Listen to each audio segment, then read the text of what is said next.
তোমার চোখ এত লাল কেন? কবি নির্মলেন্দু গুণ।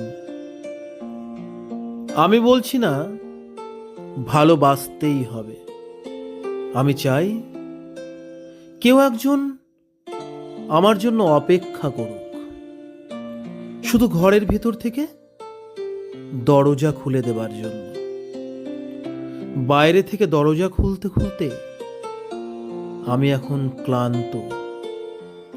আমি বলছি না ভালোবাসতেই হবে, আমি চাই কেউ একজন ভেতর থেকে আমার ঘরের দরজা খুলে দিক, কেউ আমাকে কিছু খেতে বলুক, কাম বাসনার সঙ্গী না হোক।